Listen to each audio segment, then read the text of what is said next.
Hi, this is Marlene with Miami Ghost Chronicles, and I want to welcome you to another episode of Stories of the Supernatural. Wherever you find us, whether it's a video or podcast on your favorite platform, please like and subscribe to us so that you can get notification of when a new show is released.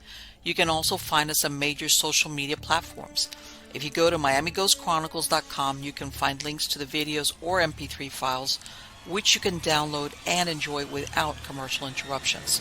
If you're into classic horror, ghost, and adventure stories, I narrate Nightshade Diary, and you can find links at nightshadediary.com. If scary stories are your bag, and listening to encounters with cryptids, ghosts, dogman, and other weird creatures sends a shiver up your spine, then go to supernaturalstorytime.com for links to our weekly podcasts. Noteworthy news about the paranormal world, true crime, conspiracy stories, and anything that is just plain weird can be found at eerie.news or visit the Stranger Than Fiction Stories tab at miamighostchronicles.com. Please subscribe to my newsletter on Substack. Just go to mppelliser.com for a link. I want to thank you for being part of my audience, and I think you are all wonderful. So how's everybody doing? Good, I hope. Everything is good here. Let me do my minute dialogue on the weather in northern Florida. Let me do my complaint. This is a complaint. Here it was. I'm putting out my animals. The weather's warmed up. Everything is great. I'm dewinterizing a porch where I have all my birds, my exotics, everything. I'm like, okay, it's warming up. Even though it gets a little bit cool at night, it's okay. All of a sudden we get the Arctic blast over here, and it's like, even in Florida, we're dropping down, when I wake up and the first thing I get on my phone is one of those weather advisories. It's like freezing. It's like, come on. I don't know. Let me tell you something. The last few months we've had crazy weather. But now that I've gotten that off my chest, because I've been out there really like grumpily, like putting everybody back away. As you can tell, that's my reason for bringing this up is if you hear weird noises, is that I had to bring some of my more delicate birds inside because I had dewinterized my porch where they normally are at. I couldn't leave them out there. So if you hear some weird, because I've got exotic birds, parrots, you name it. And for some reason, even though I turned off the light, they hear my voice and they all like want to keep on chatting. I don't know if you can hear it, but yeah, so if you hear a weird noise, that's what it's from. Also, people had asked me about the my rescue kitten. Come here, Marnie. Come here. I'd always forgotten to do. This is Marnie. Okay, she's all black except a white stomach. And as everybody remembers, I rescued her when she was like, I'm guessing she had just turned like a week old because she had just barely opened her eyes. She was out on a farm somewhere in the middle of nowhere in a country. Like, for sure she was going to be like gone come nightfall or something was going to pick her off. So yeah, so I have her here. All right, I can't let her loose because of not, I have my dogs. It'll be like, okay, no, let's not even go there. The show will be over quick. So anyway, yeah, that's what's happening now. And it's kind of crazy, but, what is such as life, It's interesting, if not, it would be dull, right? Let's look at it that way. Now, let's get on to the good part. You know what I'm talking about, you guys, right? Good part is, who is the guest today at Stories of the Supernatural? This is the first time that he's here. His name is Sadhu Dah. He's a world-traveling digital nomad and exorcist. His expertise in the occult and esoteric arts have taken him all across the globe, where he documents his experiences through cultural and spiritual travel documentaries for a major TV network. He was initiated into multiple ancient traditions and trained in varying Thai Lanna Sorcery lineage under, I hope I say this right, Master Thanaphol, Pakdee, and Master Pong, as well as some of Thailand's most revered masters. His training extends beyond Thailand. He was initiated as a Lama in the Bonpo Tibetan lineage and is a former student of the Mao Shan sect of Taoism under High Priest Wilson Yong in Malaysia. He also holds titles as a High Priest and Wicca practitioner of Sechem Reiki and a Master Hypnotist under the Shambala Institute. With a lifetime dedicated to mastering esoteric arts, Sadhu Dah offers powerful rituals, healing sessions, and spiritual guidance drawn from generations of wisdom. Help me welcome him. How are you doing today? Let me ask you, am I I'm, pronouncing your name correct to you? Sadhu? I'm blown away because you're the first person that's actually pronounced all of that stuff right. Oh, really? Yay! Okay, I was like, I gotta be real careful here. I could like massacre this. Let me ask you though, is the pronunciation of your name Sadhu Dah? Yeah, it's Sadhu Okay, Dah. okay. I just wanted to make sure because I was like, sometimes you're like certain, you pronounce it your way and then you realize that's not the way. But anyway, let me ask you, how did you how did you get interested in this field? Did you start off with Wicca and then you graduated to that, or how did that happen? I mean, it was all based on experiences I had with the paranormal as a child that led Okay. me to become curious enough when I was in my late teens. And that's when I jumped onto a paranormal team and this whole thing started. Okay, let's go back. Let's do a hot tub time moment. What happened to you as a kid? Well, nobody believed me that there was a monster in my bedroom. To the point where I Wow. ended up actually being put into psychiatric care because my mother witnessed me levitating on my bed and she could not cope with reality. So therefore, I had to be crazy. How old were you then? God, I was little. I think I was like a preteen around that time, around like Okay. 13, 12, Right. on And that age. she what?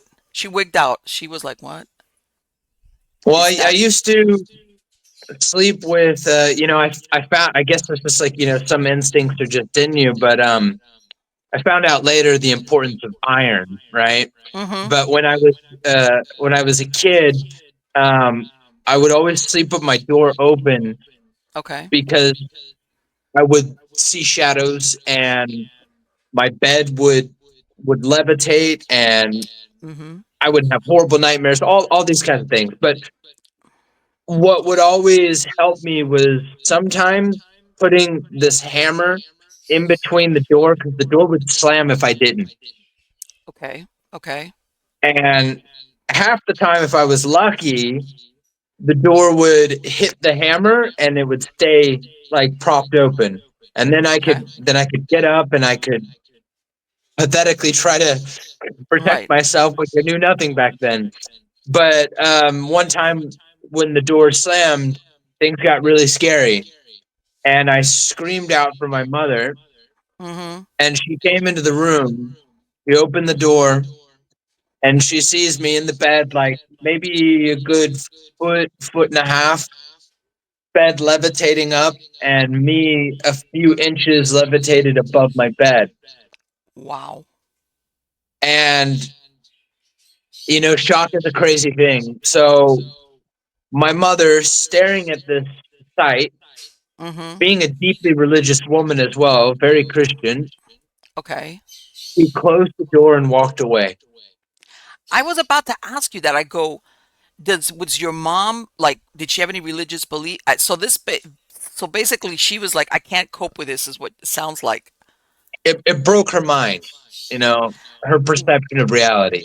Let me ask you, was it something in that house, or was it only in that room, or what? I think it was something around me Okay. because throughout time, paranormal things would occur around me. Okay. Okay. I understand that. So in other words, it wasn't the place, it was you. Sometimes it can be both, but from what you're saying, it was you. I always described it as I came to find out that I was haunted. Sure. Yes. And let's see. When you said what obviously what did you ever see anything there, or was it just a feeling like, hey, I'm in this is not good, or I'm in danger, or this is not whatever is here is not good? Or did you actually ever see anything? I would see things sometimes, Okay. and that was the scariest part of it. So Mm-hmm. one of the things that I would regularly see, you couldn't even call her a woman because she was obviously some kind of monster that was feminine like Okay. backward like leathery little like goat looking legs with a tattered white skirt Holy cow. and this like old Spanish style looking like blouse Uh huh. and just like ratty black hair and a face that looks like a cross between like a human and a bat and just these wild large yellow eyes, Alrighty and then. it was terrifying. That's night. That's the stuff of nightmares right there. It was. It is. I can see as a kid. How long did you endure this for as a kid? Gosh, I think there was a brief period throughout my probably like 17 to 18 where nothing was quite happening. Okay. But other than that, I mean, since I was a little kid, I mean, I remember when I was like 4 or 5 years old because I was adopted.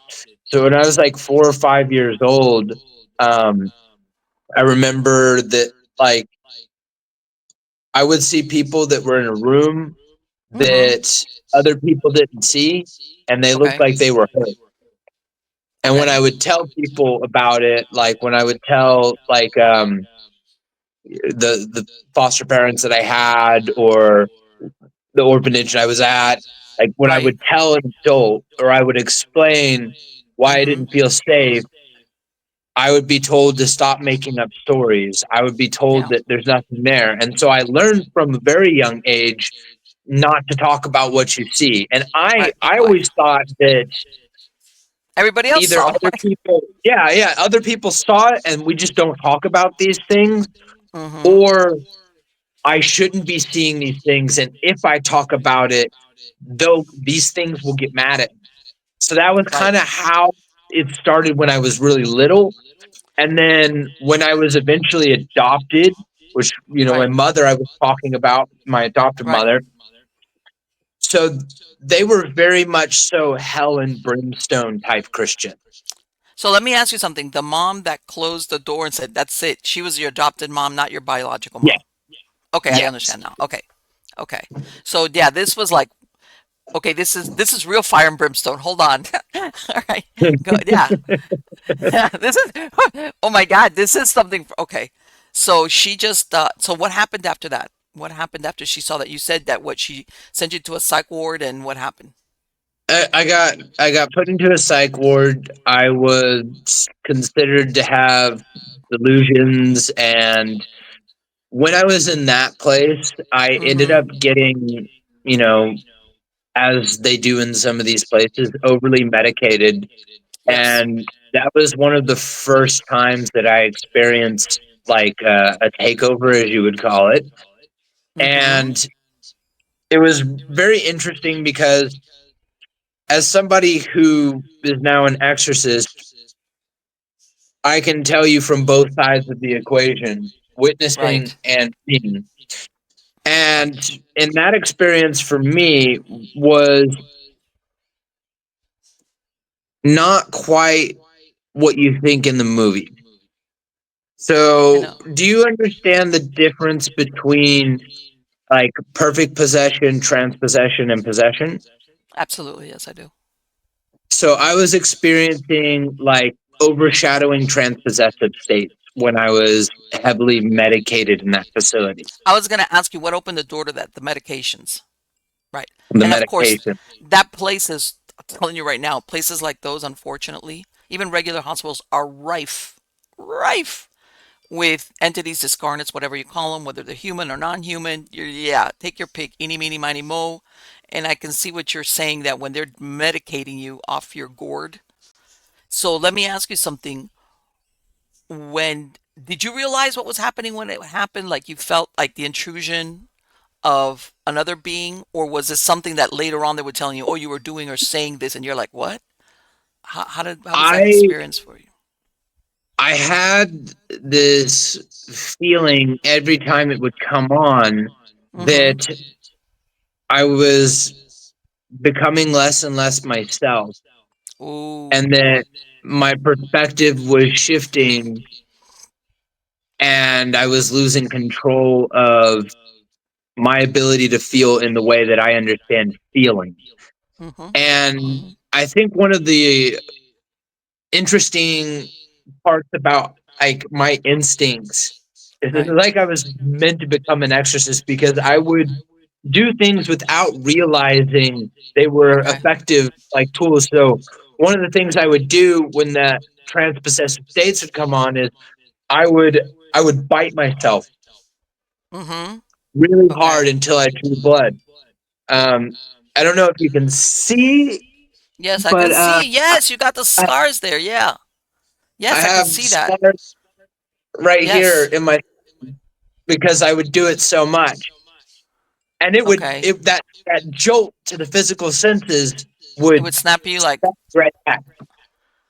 all right, let me, and then they, but they would, I imagine they were seeing this behavior as, oh wow, we give them some more, because basically they would see this maybe what, a self harm or some type of self harm or something like that. Yeah. They did, and it of course didn't help when I told them I'm only harming myself to keep the spirit out of my Yeah, it body. was like, yeah, you're making believe that, yeah, that's how you're justifying this in your mind, like, well, I'm doing it because, you know. So how long, how did you get out? How did you escape from, you know, how did you get out of there? And I know sometimes they did you realize I need to tell them what they want to hear, or how did you manage that? It kind of went along those lines, and I was a good boy, and I took my meds, and Yes. I just stopped talking about the things, and Okay. I got I got really good at hiding my version of reality. Mm-hmm. And then when I got out, I kept doing that. All right. And I did exactly what people would expect of me, which is to not talk about the monsters in the room, to not describe what you see that everyone else around you seems, as I'm getting older, to not Mm-hmm. see. And Okay. then I ended up meeting two different people that made a huge impact in my life and progressed me into the journey of where I am now.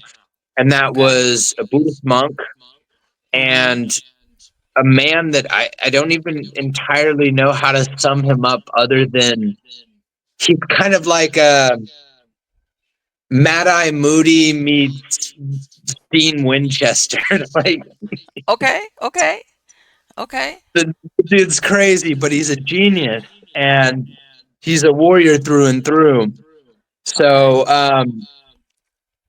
I did this paranormal case where Mm-hmm. we went to So Bayview this is the Cemetery. point where you join a paranormal group, right? This is Yes. what you're doing at this time. Okay. All right. Go ahead. So we went to a place called Bayview Cemetery, which is a very haunted cemetery in Washington State, up in Mm-hmm. Bellingham. And Yes. then we also went to Cedro Woolley, and we went to the Northern State Mental Asylum, the, also a pretty famous like haunted location. Yes. That's where things really start. That's like my Batman origin story right there. And I found like this totem, if you you know, could call it that. It was more just like a cursed object that was in like this barn ground, like rafters. And me being uneducated in all things common sense, decided to take said totem. And a girl that I was with, she like came back to like my room with me, and Mm-hmm. she wanted to try it on. Well, she tried it on, and I've told this story like so many times. That's why I'm like paraphrasing things. But Okay. she immediately went into a state of possession, Yeah. and this was an encounter unlike to this date anything I have ever seen on this level as far as phenomena. And this is like my first case. I'm as Okay. green as they come. I have no understanding of what I'm dealing with. And I'm Mm-hmm. dealing with a woman crab walking up the walls, as unbelievable as that sounds. That would have Facial, been facial contorting, like shaping, like the jaw structure and everything changing. okay. Deep guttural growling, like speaking in a voice that is impossible for this tiny little girl to have, that sounds Right. like something from another world, distorted, and it is unbelievable. And then her eyes would like gloss, not only were they larger than would physically be possible, Right. but they were completely solid black, this glossy black. Let me ask you, was this a regular hospital or was this a psych hospital that you took this from? This Or was was it a from the psych ward? background of the psych hospital. So the original psych hospital had these barn grounds with all of these different like barn houses, Ah. and this is where the farmers used to work back when it was operation. Why? Because it And was one of these so older hospitals that used to, how they used to farm them. Basically they were self-sustaining, one of those really old yeah, asylums. exactly, Okay. All right. exactly. Okay. Okay. They also supplied 70% of the dairy for that region Oh, wow. at the Okay. Okay. time as well. Yeah, so it was like not just self-sustaining, but it was like a full-on Yeah. That's how um, they made money to dairy farm. keep Yeah, their doors open. Yes. Yes. exactly. And the reason why I had asked you this is that I know in some hospitals or even psych hospitals, they would have a floor where they would keep the violently insane. In other words, your rest of your insane people were maybe just peculiar, but they would always have sometimes a certain floor where they would keep the ones that forget it. We can't. They were violent. They were ultra violent. So that's why I was wondering if that's where it was found. But I do understand that once upon a time, a lot of these hospitals built like post Civil War were huge. There were acres and acres, and a lot of times the patients basically worked the hospital, like the husbandry, like crops and stuff. So you found this. That is so right about now that you're going, oh boy, this was a mistake.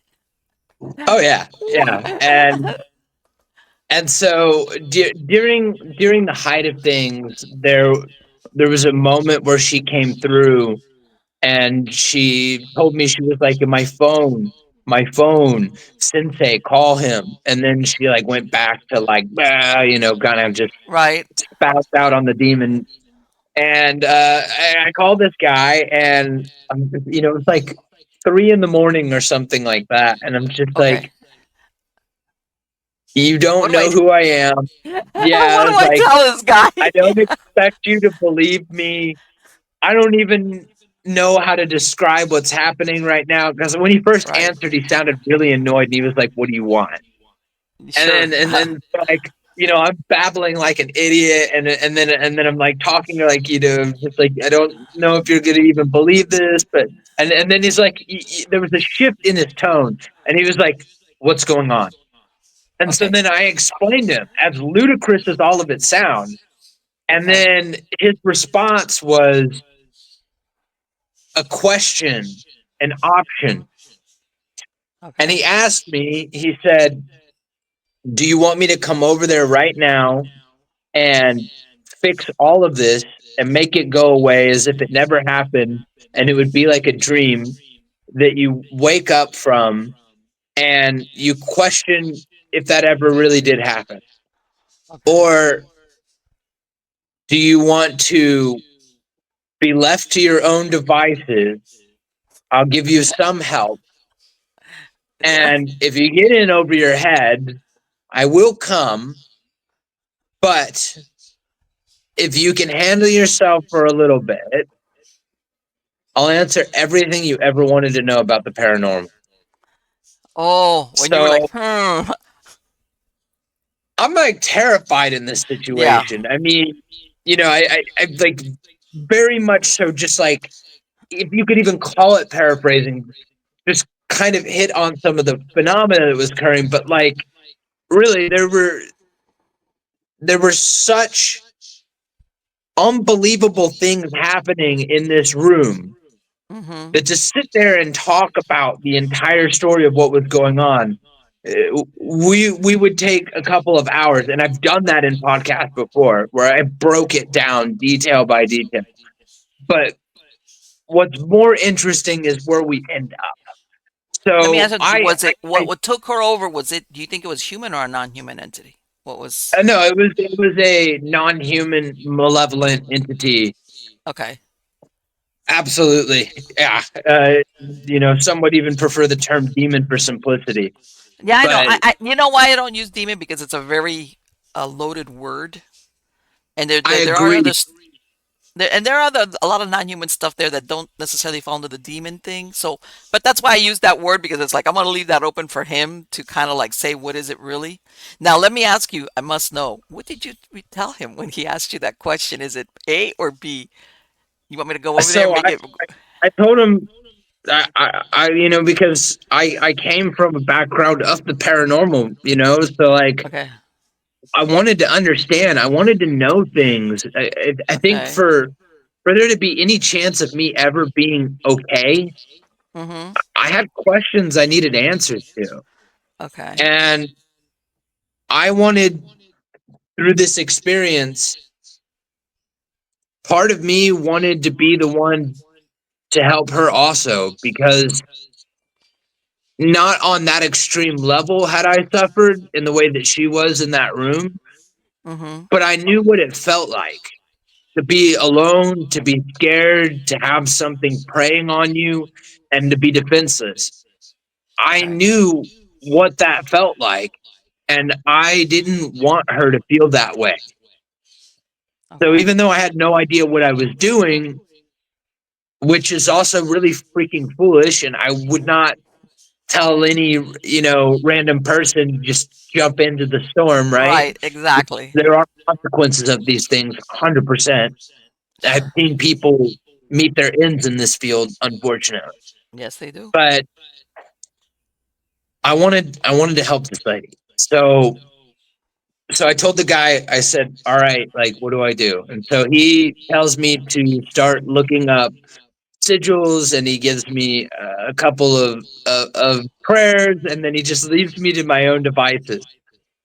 Little did I What? know that this guy had, at that point, been astral projected and was Okay. manipulating the energy in the situation.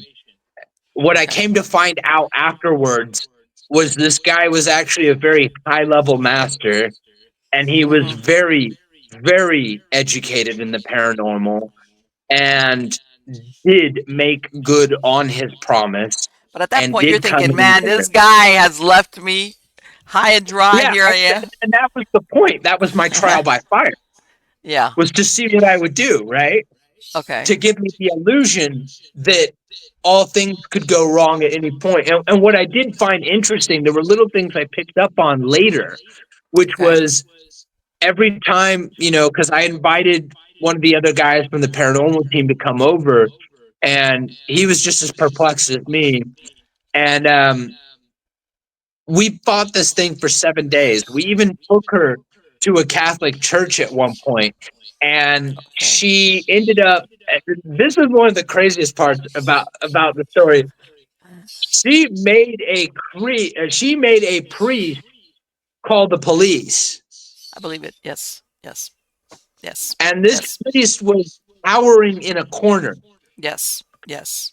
Yes. I don't People don't know if realize that that's why they designate certain priests as exorcists and the majority are not, because a lot of them, they believe, but they really don't believe in what you brought in through the door. You see what I'm saying?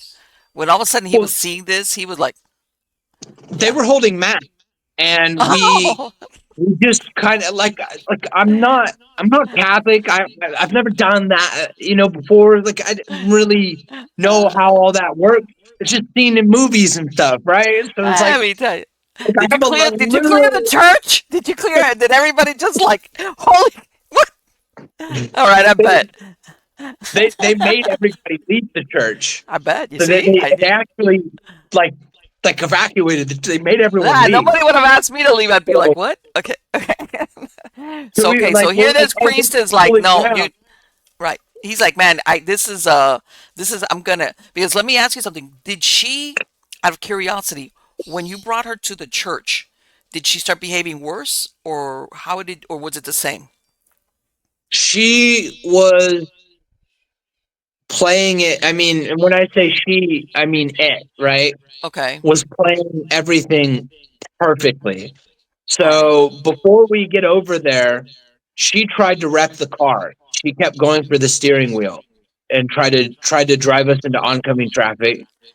Almost Wow. succeeded twice. That Okay. was alone by itself terrifying. And if Right. you've ever had somebody like literally try to take over a car and drive you into oncoming traffic, Yes. that's an adrenaline rush you don't want.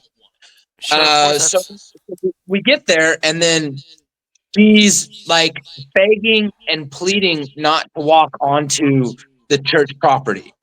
And okay. we're like, well, no, we're going to, obviously. And then Right. when we drag her onto the property, she starts like fake crying, almost like she's like suffering, but then she just starts laughing. And then she just like starts talking like she's herself. But I know it's Okay. not her. The Right. personality is Right. not right. Right. And she starts laughing and she starts saying, like, you really think this is gonna hurt me? Like, what? Like, are you Right. stupid? Like, and then starts Yes. like mocking us, and we're like, Yes. all right, we're going inside. And so then when we get inside, we start talking to like it's like woman at like reception kind of area, Uh huh. and we're trying to explain what's going on, and then we have the girl that's with us is trying to downplay everything. Sure. Like you're the We're crazy ones. explaining, yeah, and then like she's not really like listening to us, and I don't blame her. Like the way that we came off in reception, like I wouldn't Right. listen to me either, you know. Right. And so then I barge into like the actual service area where they're Mm-hmm. having mass, and I Right. like so like so Let me tell you. stupid, man. Oh my god! So like I run up to the father, and I'm just like, he's in the middle of doing mass, and I'm just like, Right. you need to come out that like, and he's just kind of like not really understanding what I'm Sure. trying to tell.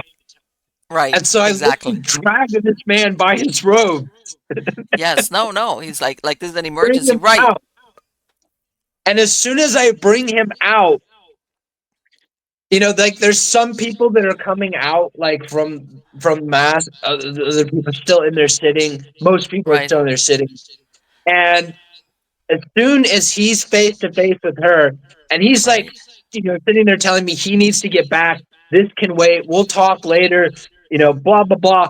And then she just like stares him right in the eyes and starts saying, I don't know if any of this is true or not, but she starts saying things to him about apparently things he's done, and not that kind of inappropriate stuff we hear about with the church, Right. Right. but Right. This is stuff like that there's no way she would know normally. she started talking about this man's personal life and things about him, That. and questioning, his holiness and et cetera, et cetera. And whether it was true or not, it hit a chord with him. No. There had to have been It some truth caused that wigged him him to out dismiss profoundly. Matt, and it caused him to get everybody out of the building. And then Right. it all happened so quick after that. Before I could really take into account everything that was happening, he's in a corner crying. She's laughing and ripping up a Bible and like smashing stuff on the walls, and like cussing out and like berating like the receptionist. And then a few cops come running in, and these are like, I'd say like beefy and taller, like Right. ridiculous sized cops, but like, you know, pretty good Yeah. sized guy. Yeah. And they even made comments about how crazy it was restraining her. Okay. They were just like, Yes. oh wow, like she's 100 pounds soaking wet, but dang, she's got a hammer on her hand. Like she Yeah. was just like with one hand, pulling them aside and like Okay. pushing them. And then they eventually get her restrained, Okay. and they end up taking her for a psychiatric hold. Okay. At which point, the master that I was talking about Right. finally made an appearance. And you're like, it's about time. He No, goes and I mean, this guy was freaking good. He made false credentials to Okay. appear as a family member, All right. showed up, spent all of 5 minutes with her, Okay. walked out of there, and it's like, she's fine, it's gone. And I'm like, what do you mean? Like, this has been going on for a week. I've been with Right. this girl for a week. Like, I've got mental scars, man. This is Sure. insane. What do you mean you spent 5 minutes with her and she's fine? It's over. Yes. He later told me what he had done, which was an old Lakota trick where he would take a piece of sage, he would break it in half, put it in his mouth, go over to her, and suck the spirit through a kiss into the sage, then take Okay. the sage and burn the piece of sage. Okay. So let me ask you something. What facilitated this takeover was when she got Put that on the thing. temple. What was it that she put on? It was a hemp braided, like, jade necklace with a chicken bone and a feather. Holy crap! Oh boy. Had no idea Yeah, what I was baby. dealing with. Yeah. And So let me ask you, what did she obviously she knew him from before, so he was familiar with her. so And she had some paranormal stuff happen and okay. he helped her. All right. And then she started pestering him for lessons. Ah, okay. And he would occasionally help with a paranormal case for the Mhm. paranormal team that she was on, Right. the one that joined. Okay. And Right. occasionally he would teach her little things here and there. Okay. But he never really took her on as a serious student. Like, when I started studying with him, he had me move in with him. And it Okay. was like I lived, breathed, and slept Right. demonology and Mhm. healing and meditation, whatever you want to describe for metaphysical and esoteric and occult arts and beliefs and practices.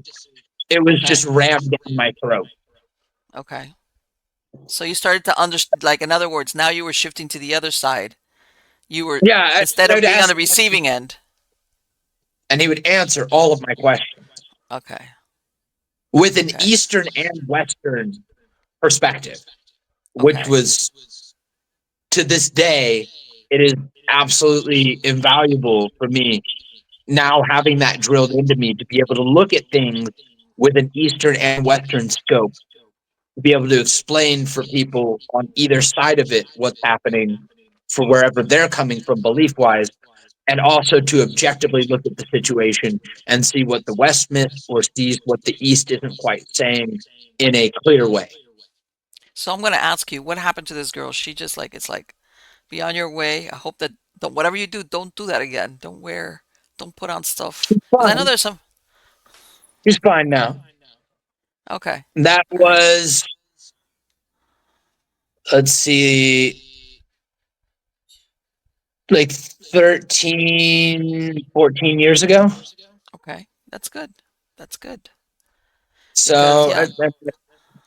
I get updates um, from all of my past clients and people Mm-hmm. that I've like worked with or helped. And Okay. I go by the adage of after a certain amount of time of them being fine and us having seconds, If I Yeah. don't hear from you, that's no news is good news. Yeah, exactly. It's like, okay, you're good. Otherwise, so let me ask you, did that help you when he started teaching you? Did that help you understand, were you a medium, a psychic? Um, what was the attractant for, especially you as a kid? All So right. I had for lack of a better term, a bunch of psychic abilities. Okay. Um, I was very, very clairempathic, Okay. clairaudient, Okay. clairolfactory, and Wow. the Okay. clairvoyant would really only come in moments like heightened moments. I Mm-hmm. think that at some point in my childhood, I did everything I could to shut them off. Sure. Now it's at a point, fast forward to modern day, I call it like a dimmer switch. So Mm-hmm. when I'm not working, I turn it off. Sure. I don't need to see it. I don't need to feel it. I don't want Sure. anything to do with it unless I need to use it, unless I need Mm, to feel it, see it, hear it, smell it. right. But when you were a kid, you didn't know how to do any of that. I had no control. I had no ability to mute it or tone it down. I mean, imagine, going to a, a swimming pool, with your friends, on a hot summer day, and you're playing around in the pool with a kid who drowned, and you thought it was some new kid in the neighborhood. You didn't know any better. Are you telling me that And then, happened to you? yeah, and I was tossing the ball back and forth. I was swimming around with this kid. Like, I made a new Wow. friend, only for one of my other friends there to tell me, "Who are you talking to?" And you're like him. And then it hit me. Yeah, and then it was like, "Who am I talking to?" And I'd have moments like that in my childhood that made me question, like, am I crazy? Because, like, I can feel this person, I can see this person, I Right. can hear them, like they're here. Only Right. nobody else seems to think so. Yes. Right, right. And again, this is the thing that they say about children. Children don't question things as much. When they see something, they just take it, well, okay. That's why they say a lot of times when kids talk about imaginary playmates, sometimes it's not really imaginary. It's that they're seeing something, and then as you grow older, it'll dim down. Not, obviously not in your case. So he, here you are, you're training with this guy, and what happened? When was it that you started to go towards more of the Eastern mysticism, or was it somebody that you met? So I had met this monk who ended up teaching me meditation, and Hmm. got my first opportunity to go to Thailand, which is where I live now. Okay. And I had visited Thailand on and off for years until I ended up going like 5.5 years ago. And his name Thanaphol Pakdee, Master Thanaphol Pakdee, has a Hmm. brother, Lucy Okay. Lekpak. And he said, hey, you're going back over to Thailand. My brother, I don't know if I ever told you, but my brother's a Lucy, which is a forest hermit. And he was Okay. like, do you want to meet him and study the Wicca, which is the Thai occult, Thai magic? And Right. I was like, yeah, I kind of do. All So right. Yeah. he hooked me up with them, and I lived with Lucy Lek for a year. I Okay. got to meet some of the most revered and famous shamans, Hmm. Ajahns and Lucy here in Hmm. Thailand. um, I got to study and receive blessings and transmissions of power, and more, the term we would use is like inner door type of teachings from some longpos, which are like venerable monks. Okay. And before I realized it, you know the term going native? You went native. Okay. Yeah. I like, I had some of these moments where it's like, I'm running through a forest, setting traps with a monk and a lurcy, also that we can catch a hog, and I'm like helping them pin it down just so we can pluck some of the ball hairs from this hog as an ingredient to go in an amulet that we're making. And I'm Yeah, I'm just like, thinking you're gonna kill the hog to eat. no, we needed to pluck a couple of ball hairs because they were Oh my required for God. the sandwich. Let me tell you that. So I'm Talk about a like, difficult ingredient. Holy crap. That's like, wow. Let's so make like that I would have difficult. moments like that, and I'm like, damn, I'm really doing this, huh? Like I'm really living this life. Okay. Uh-huh. Like, Yeah. Yeah, it's like, yeah. Yeah, why don't you pluck some extra ones and keep them, just in case you ever need to do that again. They're there. But yeah, that's about going native as far as, seeing how it's done. How's this? Not the final product. The process is basically what you were learning. And also as I imagine also as far as the belief system. Um because because I've seen that. I don't know, what would you say is the difference between Western belief in the supernatural and the Eastern belief in the supernatural? So let's say as far as ghosts or things like that. well, I'll give you a really common example here. Okay, so for anyone who hasn't been to Thailand and isn't familiar with the structure of society and culture, I mean, most would know it is a Buddhist country, Mm-hmm. but you have something called sanpakum. Sanpakum, they look like little doll houses, and they're Right. everywhere.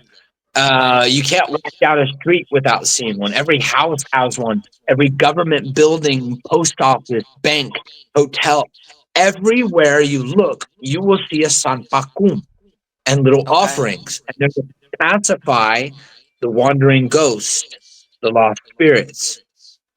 That's what Let me sanpakum is for. let me ask you It's something. Are these integrated into spirits that I'm going to ask you this because one time I was looking, I was reading some stuff in Japan, and I know it's a totally different country. But what are these? Are these spirits that either don't have family or anybody to recognize them or take care of them after death? You know how sometimes people put memorials to their people that have passed on? Are these like spirits lost because of that, or what are they the- exactly? these are what we would consider to be a combination of spirits. Okay. So nature spirits, um, possibly uh, not super malevolent, but more Okay. mischievous, non-human, Uh, bordering on the malevolent type of spirits, and ghosts, your garden variety ghosts, people that are cared for by their family. mm-hmm. There will still be a sanpakum, Okay. but we'll usually have a figure or an effigy to represent that person put inside the sanpakum.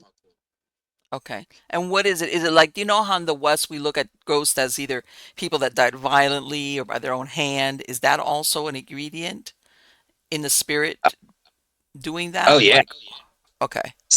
like when they make, like I have a amulet made from paneng. Paneng means buckle, and Oh, it's referring to the third eye. So it's this part of the forehead bone of a dead uh-huh. person. Okay. And so I have a warrior paneng, which was made for me by one of my teachers, John Kawasaki, and it was from a dead Burmese soldier from the war. Mm-hmm. And what they do is they have specific kata, which are like prayer, like mantra that they use, Right. and a certain process of writing yant, the magic spells in Khmer on object, along with the kata, the chanting. and a sort of contract is formed with the spirit. You see, in Thailand, well, a lot of Southeast Asia, actually, um, the West would call it necromancy. Okay. But over here, we simply refer to it as Wicca. And Right. Wicca is the Thai occult. Mm-hmm. And in Wicca, you have many different classifications of like magic. Okay. Mahasane, there's like Hunpeon magic. All of it is just different types of magic. And some magic has human material and some Okay. has plant material. So that like it's that simple. They don't really look at death or using human ingredient and amulets and things like that as a taboo thing. I mean, this is still a developing country when you think about it. Right. So the roots of animism and the old ways are still present even in societal belief and not Mm-hmm. just in the rural countryside where no one visits. Is there any sort of ancestor worship as far as their belief systems? Absolutely. They have an influence of ancestor worship that comes from the Lana tribes, the Lawa Mm-hmm. tribe, and from the Karen tribes, as well as Nat worship, which originates from Myanmar, where Right. they would worship the ancestral spirits of their selves, and then the ancestral spirits of the communities that they would branch into a pantheon of beings, and Okay. then they would ascribe the worship through a coconut. So Okay. if you would see somebody like praying to a coconut, you know, Mm-hmm. like they're not crazy. It's It's just Burmese nat worship. symbolic. It's Yeah, symbolic. that's how they do things. The, let me ask you because I know that I heard that. Remember when there was that big wave that what was it in Indochina? I know it predated the one in Japan. The meltdown. But in other words, that there was this mass extinction of life, like what happened when Japan when they had the meltdown, and it also had the tsunami, and a bunch of people were wiped out, like basically unexpectedly. And I had heard that a lot of the priests of Exorcist had to because there was all of a sudden they were having um a lot of cases of possessions of these people that had died suddenly taking over regular people, but like all of a sudden it was like a surge because these were all the people that had died unexpectedly, like a mass, a bunch of people had What died. they call Hong Pai. Hong Pai Okay. means tortured spirit. Right. So it is the job of an ajarn, of a lucy, of a monk, that when tragedies like this occur in your community, that Right. you help with rescue efforts, you help Right. with fundraising for disaster relief, and Mm-hmm. you help to pacify the spirit and to ward away the malevolent, non-human forces. That's your job. Right. Because I had seen that some of the cases of possessions were the actual human spirits, where these spirits really didn't understand what had happened to them. Like in other words, they were still they They didn't just get the jump mem. into the body. Yeah, they all of a sudden they went from being alive to not being alive, and they were just trying to get figure out what had happened to them because it had been something unexpected or sudden. Um, My understanding is in those types of rapid, transitions, mm-hmm. it's very jarring when you typically experience death. But Right. if it happens in such a quick way, it's almost like you missed that moment Yes. and you know that something's not right and you're conscious, you're aware, but you're not quite understanding what's different. and that is Okay. your death. Okay, exactly. Like in And other words, the spirits that priests were I talk, explaining to the spirit what had happened to them because they were like yeah. still like So, and spirits that I talk to, one of the first things that I will ask the spirit when I am aware that it's a ghost. So if it's something else, I have a very different process of how I go about it. But when it's a mm-hmm. ghost, and I can tell that they're not a corrupted shade or wraith type of Right. spirit, I can tell it's just a normal ghost. I call it putting the kid gloves on. So Okay. I'll go to a situation like that, and I'll be like, "Hey, essentially like normal, like how are you doing? You know why you're here? Do you know what you're doing right now?" So I'll kind of like come into it Yes. with that, like, like, you good? Like, you're aware, right? And then depending on the answer, we'll be like, okay, Okay. well, let's get you taken care of. Let's get you on to the next. Let's get you a closure. Or it'll be like, okay, sit down for a second. We need to talk. Right. So it'll be one of those two. But it's not uncommon in quick deaths Mm-hmm. where a person doesn't see it coming, Right, or exactly. they, they thought that they survived. Right. Right. Exactly. Some people don't realize, and this is up in the Western people that died, let's say they're anesthetized, they're on the operating table, for example, and they miss the part, people die. They can't be resuscitated. Or if it's very violent, sometimes, or they lose consciousness kind of deal. The last they remember consciously is that they were alive. And then they miss the part where they died. How about haunted houses? Do people, because from what I understand, sometimes when a house or a place gets a reputation for being haunted, it's like, good luck on getting rid of that, that stigma on a house. How does that work out there? The same way? It does, but you see a lot more. I got to go in 1 minute, but Sure. I definitely feel a part two will be needed because we haven't even cracked into the weirdest aspects of like what I've seen in my travels around the world. Okay. No, I'm But gonna before you go. There's one question, one more question, but go ahead and answer that for me because I'm curious to see if that even if let's say somebody like once a place gets that reputation of being haunted, it's like nah, I'm not moving in there. No. so there's always going to be the person projecting onto a residual imprint and psychically feeding it. Okay. Even if the spirit is gone, even if there is no more phenomena and the haunting is rendered inert, if a person knows Right. that dead fragment, it's kind of like a dead frog, right? Like Mm-hmm. if you feed it enough, you're not bringing it back, but you might get a twitch. But that's all Okay. it is. Okay. And yeah, but sometimes I imagine some people's like, I don't want to find out if there's a twitch or not. Everybody, has their superstition. Now, let me ask you real quick. This is something that I had run across from a while back, and I never got it. What is the Kumanthong baby ghost?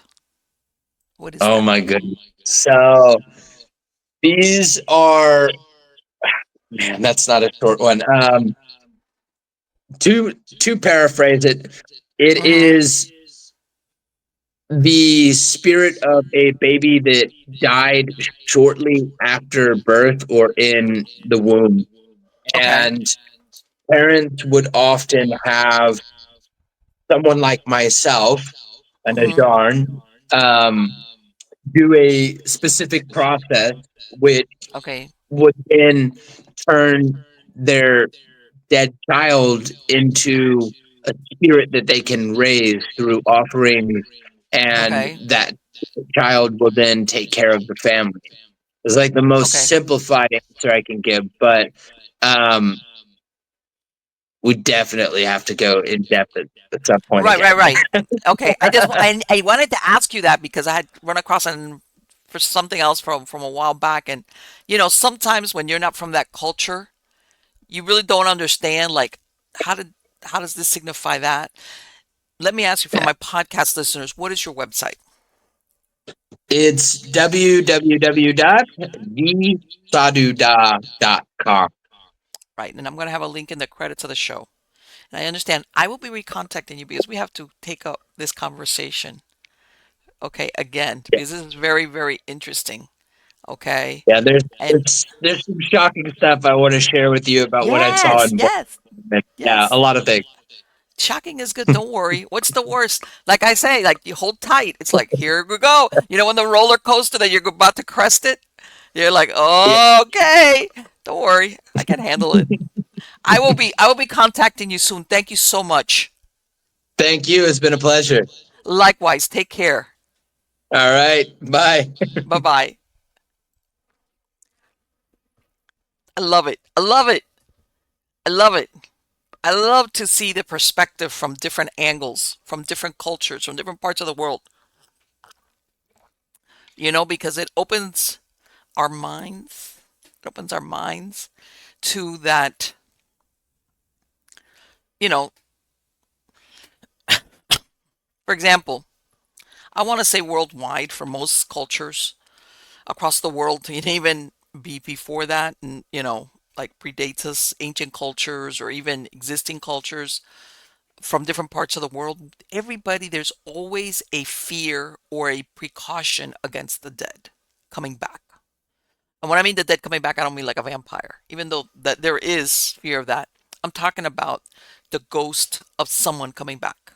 In other words, there is, I want to say maybe about the only ones that you could say, well, are spiritualists, where they were like, and sometimes I think that worked against them, but overall, most people of different religions and different cultures um,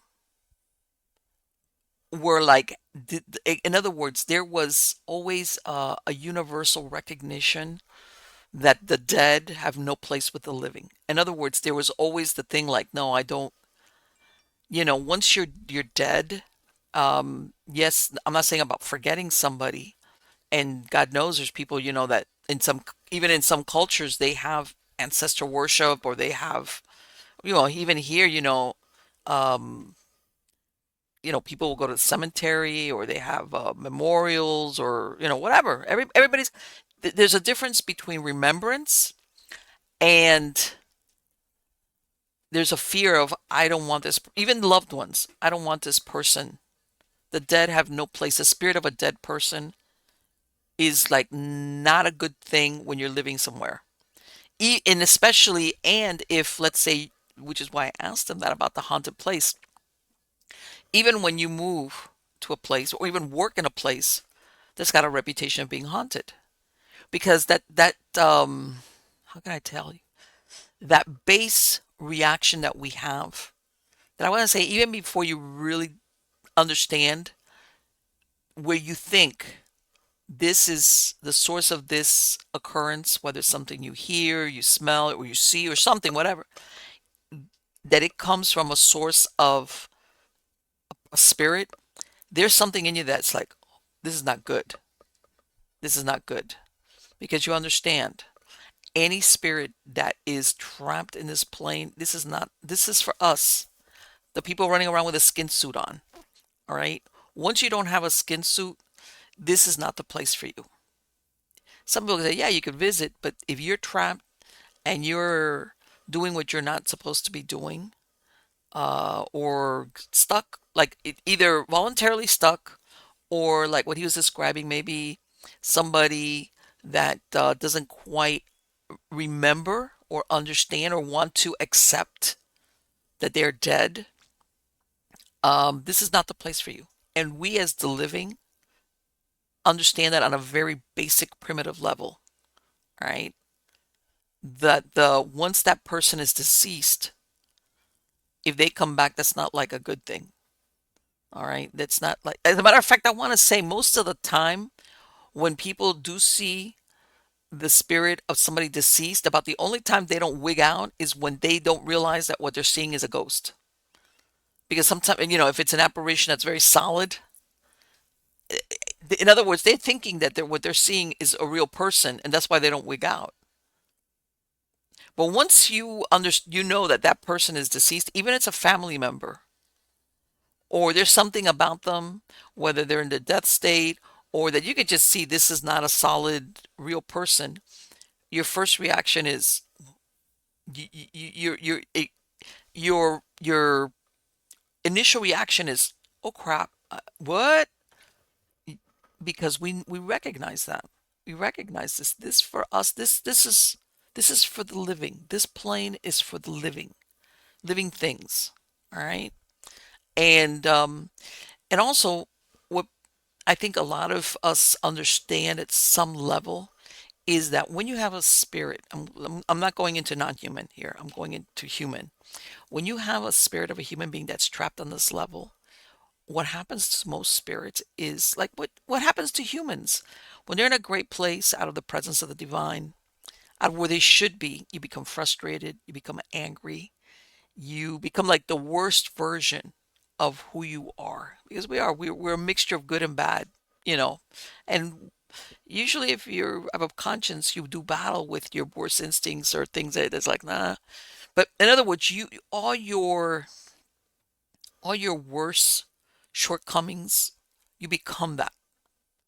And in some cases, I've heard of some spirits that if they've been, if there was a length of time that they've died, they kind of develop almost like an amnesia kind of thing where they really don't remember who they were or what happened to them or who their family were or things like that. But anyway, bottom line, in other words, once you keep a human spirit on this plane, even though we can't see it or that it can interact or that it would be like communicating, let's say, if you took one of these, took a wall and it was like frosted glass and they're on that side and we're on here, that sometimes it's very difficult for communication. And a lot of times, and I've said this before in other shows, the need for communication is just something really easy, like what happened to me? Hey, I was driving in my car, and the next thing I know, nobody hears me or sees me. I haven't seen my family. Or like, hey, next thing I know, I'm wandering around the hospital and I'm following my body around when they wheeled it down to the morgue. And then when they came in, they picked it up and took it to a funeral home. And then I followed around when they took it to a cemetery because that's my body, but somehow I can't figure out how to get back in. All right. That kind of deal. All right. And then they're like, what happened? And sometimes, like I said, like all human beings, they don't want to accept it that they died, especially if you're younger. When I say younger, I mean you have a family or you were thinking, hey, I've got another 40, 50, 60, 70 years ahead of me. What is this? I got gypped. People feel like that. Believe it or not, there's people that do love their life. There's people, yes, that do away with themselves because they're so unhappy or their mental illness and they do away with themselves. But there's a lot of us, most of us that are running around that love our lives and have plans and or obligations or things like, hey, in other words, we're like, I don't want to die and I had no plans for this. And what is this? And why? Why? Like the little kids, why? And sometimes all they need is somebody to say, this happened to you and you need to go on to the next plane. And so there's some theories about how everybody hears about that when you die you have loved ones come for you. It's like, hey, come with us. That some of these spirits who are unaware or unwilling to believe that they're dead, they see the dead whoever that came to them and they're like, you're dead, I'm not going with you. What, are you crazy? You're dead. And that's one of the things that they talk about, that even after death we always have free will. In other words, nobody's going to come and drag you off by the ankles and say, no, you're coming with us. Grandma's not going to show up and say, you're coming with me, like take you by the ear. No, you always have free will. And if you at that moment cannot accept or really don't believe it, you just don't believe it that you're dead. And if I go with you, then that you're taking me where the dead people go. And I still got to figure out how I get back to where I was, or I got to figure out how I get back into that body. Maybe not wanting to see that, maybe depending on the circumstances, the body's mangled and is couldn't hold life. It would be impossible, you know? And then something happens, that person gets stuck. Sometimes no, sometimes after a while they kind of like move on. And which is, I think, a lot of times when I'm gonna go with the Catholic tradition of when they have masses and prayers for the people that have passed on. That's what it does. That basically what that mass or those prayers, which it doesn't necessarily have to be in the form of a mass, basically you're praying for the soul of that person, for somebody that, in other words, for them to like you know how like clouds part and the sun comes through and they get it. Basically, it's like a soul releasing them to all of a sudden either accept it or see it for what it is and be okay with it and move on. All right.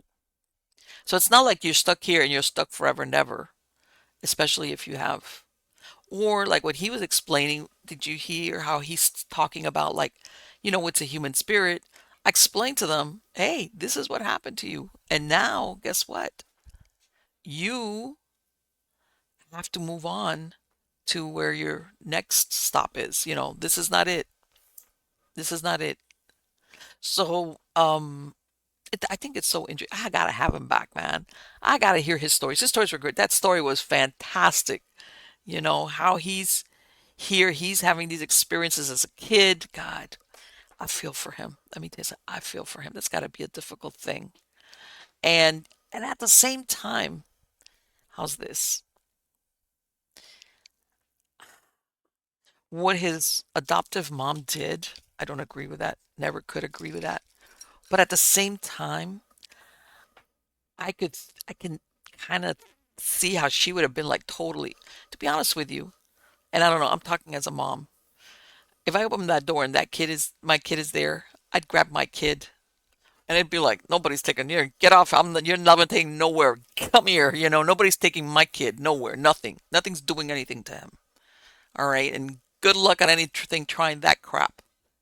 All right. You know, excuse me. When you see women have fights that they take their earrings off and the shoes, that would be me. I think that if somebody ever did anything, supernatural or otherwise to one of my kids, that'd be like, that's it. Hold on. Taking off my earrings, my shoes. Hold this for me. No, I would never. I would never. So I really, that made me feel bad to hear that story. It really made me feel bad. And by this, I'm not saying that the mom couldn't have been wigged out, like wigged out.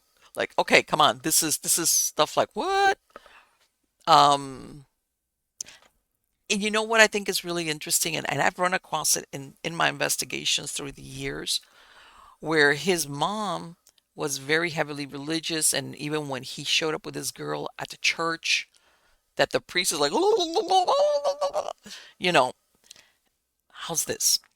I can understand where there's a precaution, not so much to the mom, because obviously this was her adopted son, but, you know, not everybody that shows up at a church, especially for some type of exorcism, yeah, you're going to come across people that are deeply disturbed, that they have a serious mental illness, and yeah, you need the cops. In other words, but that he reacted the way he did, I ran across that. Because one thing is to thump the Bible and to believe it, and the devil, and then when all of a sudden the devil shows up or something like it, but it's incarnated inside a human being, all of a sudden you're like, what? Which is why, and I know that, for example, in the Catholic Church, they tap certain priests to become exorcists, and a lot of times they keep their exorcism identity secret. In other words, they perform as a regular priest in their diocese, but then they're not all of them, but in some cases that they're an exorcist is kept from the public because it gets crazy. And there's a lot of priests and other clergy, not necessarily priests, other clergy that they talk about the devil or about possession or about this and that, but then they really don't believe it.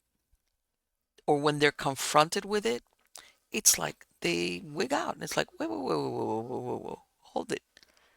if you believe in God, let's go with the Christian version, and you're a Christian and you believe in the power of Jesus Christ, whatever. Christian, when I mean Christian, Christian is Catholic and everything else that believes that Jesus Christ was the Messiah, whatever. Let's say, that's what I'm saying. I know there's other religions out there, but let's go with the Christian version.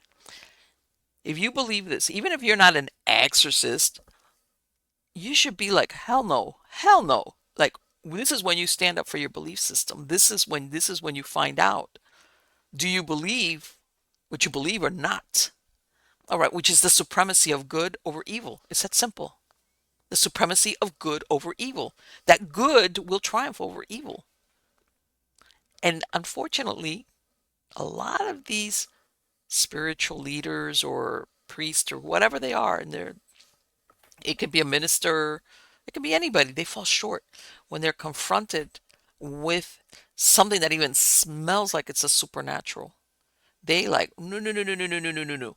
I ran across this investigations through the years where people would go to their, if they were regular church attendees, they would go to see their pastor, and then they kind of like, you could tell that they were like, like, in other words, they weren't poo-pooed, but they were like, they weren't really believed. They were, I tell them they did believe it. As a matter of fact, they really believed it. They just didn't want to get engaged because they were scared of it. All right.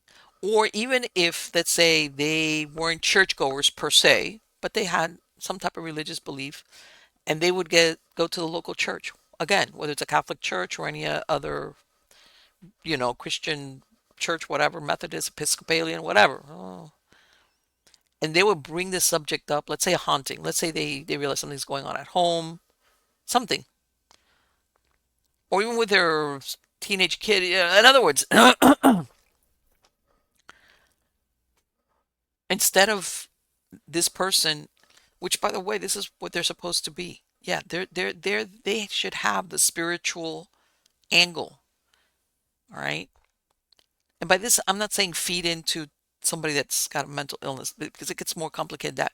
But that hopefully by then you should have enough discernment when you speak to somebody to see where they're coming from, or if it's a couple that comes to see you, that instead of recognizing these people might have something really going on, let's find out what this is. They're like, they want to shut them down.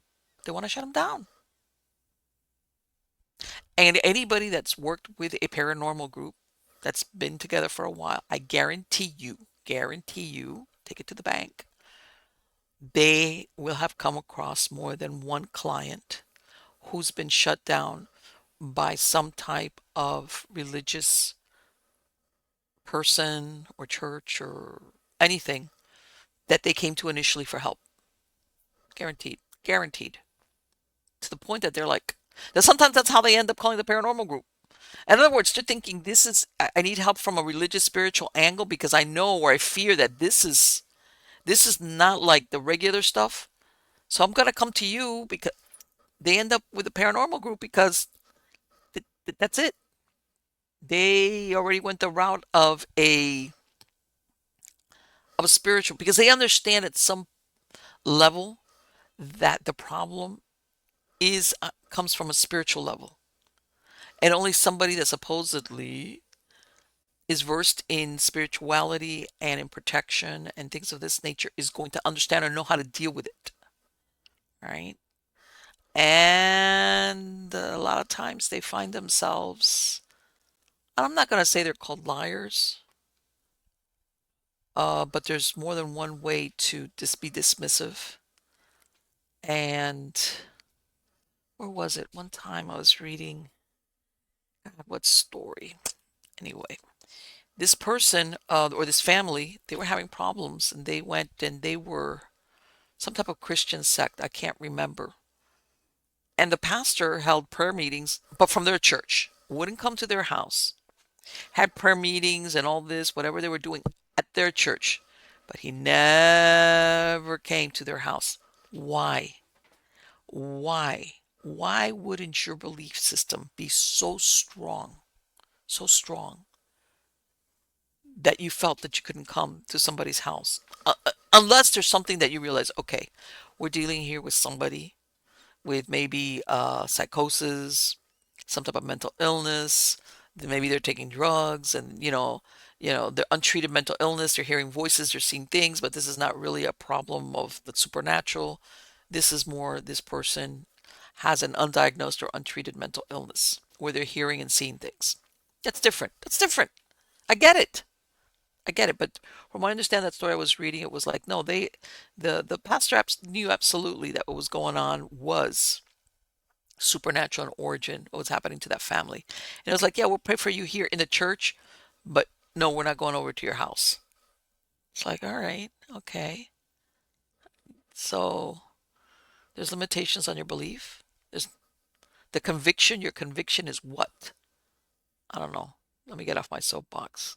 Yeah, I'm kind of like hardcore when it comes to that, especially if you are putting yourself out as a spiritual leader and exhorting people or preaching to them about the power of God. And then when it really comes down to it, you're like, well, yeah, but it's like, this is when you pull out the big guns. This is when you really like, okay, I mean, let's, I don't know. I could go on and on with that. But anyway, I'm going to definitely have Sadhu Dah come back because I got to hear those stories, man. Those stories got to be good. I hope you enjoyed this show. I've got a lot of interesting guests coming on now. I am almost filled up for season 17, so pretty soon I'm going to be booking for season 18 of Stories of the Supernatural. So I've got a lot of interesting people coming on. And I am going to do the Mardi Gras show. I got to see. A lot of people have asked me, oh, do more of the true crime around Mardi Gras. Because I tell everybody, Mardi Gras, for people that are not Christian or not, Mardi Gras was Fat Tuesday. Mardi Gras was the last day um after the day after Fat Tuesday was Ash Wednesday. And then you would go into the 40 days of Lent, that which would end with Easter. Okay. Now Mardi Gras was the day when you had your last hurrah, when you were supposedly buckle down and give up something, whatever the case might be for Lent. All right.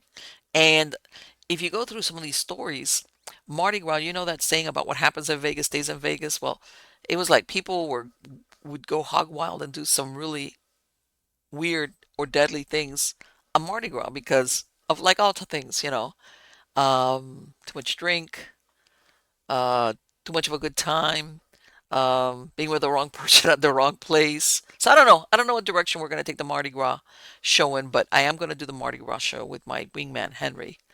And but in the meantime, please go to mppelliser.com, sign up for my newsletter on Substack. You can go also to My Amigos Chronicles, Stories of the Supernatural.info. It's going to take you there, and you can find on the website all the shows, the archives of all the shows, whether it's the video version or the podcast version. In the podcast version, you can click on the file and you can listen to it from your browser, or you can download the MP3 file. And the good thing about this is there's no commercial interruptions. If you can find us on all the major podcast platforms, we're there. Apple, Spotify, iHeartRadio, wherever we're there. Stories of the Supernatural, Nightshade Diary, Supernatural Storytime. But you're gonna get your commercial interruptions. I can't avoid that. I gotta make money somehow. But anyway, that's the one good thing about it. If you come to the website directly, is you can listen to the podcast versions of any of the shows or any of the archives way back. And by the way, some of these archives, because I do sometimes release them over on Substack. I don't know if you can hear my crazy parrots.